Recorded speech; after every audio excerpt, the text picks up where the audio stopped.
주말에 집에 있으면 괜히 불안해지시나요? 친구 약속을 거절하고 침대에 누우면 나만 뒤처지는 거 아닐까? 이유 없는 죄책감이 몰려오고요.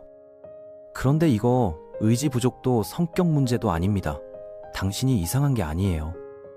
사실 뇌과학에서는 혼자 있을 때 오히려 더 활발해지는 뇌를 가진 사람들이 있다고 말합니다. 겉으로는 아무것도 안 하는 것처럼 보여도 안에서는 생각, 감정, 창의성이 깊게 연결되고 있는 거죠. 오늘 영상에서는 왜 당신의 고요함이 결점이 아니라 선물인지, 그리고 왜 집에 있는 시간이 당신을 망치는 게 아니라 살리고 있는지, 심리학과 뇌과학의 관점에서 그 비밀을 파헤쳐 보겠습니다. 끝까지 들으시면 분명 마음이 편해지실 거예요. 자, 그럼 본격적으로 이야기를 시작해 볼게요.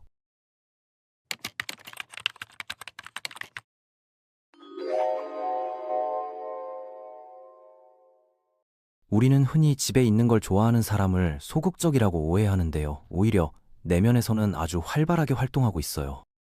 심리학 연구에 따르면 혼자만의 시간을 즐기는 사람들은 평균 이상의 창의성과 자기 성찰 능력을 보여주거든요. 그 이유는 뇌의 작동 방식에 있어요. 우리 뇌에는 디폴트 모드 네트워크라는 신경회로가 있는데요. 이건 외부 자극이 없을 때 활성화되는 시스템이에요. 이 회로가 켜지면 뇌는 내면의 목소리에 집중하기 시작하고요. 흩어져 있던 정보들을 연결해서 새로운 아이디어를 만들어내죠. 쉽게 말하면 멍하니 있는 것처럼 보여도 뇌는 오히려 더 깊은 작업을 하고 있는 거예요. 즉, 아무것도 안 하는 시간이 아니라 가장 깊이 생각하는 시간인 거죠. 창의적인 사람들이 샤워할 때 좋은 아이디어가 떠오른다고 하잖아요. 그게 바로 이 디폴트 모드 네트워크가 활성화됐기 때문이에요. 집에서 조용히 시간을 보내는 것도 같은 원리로 작동하거든요. 외부 자극이 줄어들면서 내면의 창의성이 깨어나는 거죠. 심리학자 칼 융은 이런 성향을 내향성이라고 정의했는데요. 에너지가 외부가 아닌 내면으로 흐르는 걸 말해요. 시끄러운 파티보다 창가에서 마시는 차 한 잔에 더 깊은 충족감을 느끼는 건 바로 이 때문이에요. 외부 자극이 아닌 내면의 고요함에서 에너지를 얻는 거죠. 그래서 내향적인 사람들은 사람이 싫어서 집에 있는 게 아니라 자신을 잃지 않기 위해 집에 있는 겁니다. 외향적인 사람들의 뇌는 외부 자극을 받을 때 도파민이 활발하게 분비돼요. 그래서 사람들을 만나고 활동할수록 에너지가 충전되죠. 반면 내향적인 사람들의 뇌는 내부 자극만으로도 충분한 만족감을 느끼도록 되어 있죠. 어느 쪽이 더 낫다는 게 아니라 그냥 다른 거예요. 그런데 세상은 외향적인 기준으로 모든 걸 평가하려 하거든요. 그래서 집에 있는 걸 좋아하는 사람들이 괜히 위축되는 거죠. 이제 관계에 대해서 이야기해 볼게요. 집에만 있으면 외롭지 않냐고 묻는 사람들이 있잖아요. 그런 질문을 받으면 이렇게 대답하면 돼요. 우리는 사람을 싫어하는 게 아니라 진짜 관계를 원하는 것 뿐이라고요. 집을 사랑하는 사람들은 수십 명과 피상적인 대화를 나누는 것보다 단 한 명과 깊은 대화를 나누는 걸 선호하거든요. 친구가 많지 않을 수 있지만 그 친구들과의 유대는 정말 단단해요. 충성심도 남다르고 상대방에게 온전히 집중할 수 있는 능력이 있죠. 상대방의 작은 눈빛 변화나 숨겨진 한숨까지 알아채는 섬세한 공감 능력이 있어요.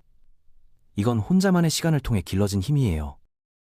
이렇게 소수의 사람에게만 마음을 여는 건 신뢰를 그만큼 소중하게 여기기 때문이에요. 차갑게 보일 수 있지만 실제로는 모든 것을 너무 강렬하게 느끼기 때문이에요. 감정적인 안전의 가치를 누구보다 잘 알고 있는 사람들이죠. 한번 상처받으면 그 상처가 오래가기 때문에 처음부터 신중하게 관계를 맺으려고 하는 거예요. 이건 약점이 아니라 자기 보호의 지혜입니다. 사실 우리 중 많은 이들이 한때는 세상의 속도에 맞추려고 노력했던 시절이 있었어요. 억지로 파티에 가고 약속을 잡으며 바쁘게 살아봤죠. 그런데 결국 깨달은 게 있어요. 그건 나답지 않다는 걸요. 자신의 고요함을 결함이 아닌 본질로 받아들이는 순간 삶이 비로소 평온해지더라고요. 일단 그걸 인정하고 나면 더 이상 남들의 기준에 자신을 맞추려고 애쓰지 않아도 돼요. 그게 얼마나 편한지 몰라요. 왜 우리는 집에서 그토록 안전함을 느끼는 걸까요? 그건 바로 자극에 대한 통제권 때문이에요. 예민한 신경계를 가진 사람들에게 외부 세상은 너무 시끄럽고 예측 불가능하거든요. 마음을 쉬게 할 수 있는 공간이 필요한 거죠. 집은 나를 지키는 보호막이에요. 자신만의 리듬으로 하루를 설계할 수 있다는 건 도피가 아니라 자기 관리거든요. 아인슈타인도 뉴턴도 다윈도 혼자만의 시간 속에서 세상을 바꾼 발견을 했어요. 고독은 그들에게 짐이 아니라 충전이었거든요. 사람은 붐비는 방에서도 외로울 수 있어요. 하지만 스스로 선택한 고독은 힘을 줍니다. 물론 우리가 모두 천재일 필요는 없어요. 중요한 건 위대한 발견이 항상 시끄러운 곳에서 나오지 않았다는 사실이에요. 집은 단순히 벽이 아니에요. 당신의 상상력이 펼쳐지는 스튜디오이자 상처받은 마음이 회복되는 안식처예요. 이 이야기가 자신의 모습처럼 느껴지셨다면 기억하세요. 세상이 더 많이를 요구할 때 이만큼이면 충분하다고 말할 수 있는 건 대단한 용기예요. 주말 내내 집에 있었어도 괜찮아요. 더 깊게 사랑하고 더 맑게 생각하기 위해 힘을 모으고 있는 거니까요. 조용하지만 깊게 사랑하세요. 집에 있는 걸 좋아하는 사람들이야말로 세상을 집처럼 따뜻하게 만드는 사람들이거든요. 당신의 고요함은 그 자체로 강력합니다. 이번 주말 집에 있으면서 나는 지금 회복 중이다라고 스스로에게 말해보세요.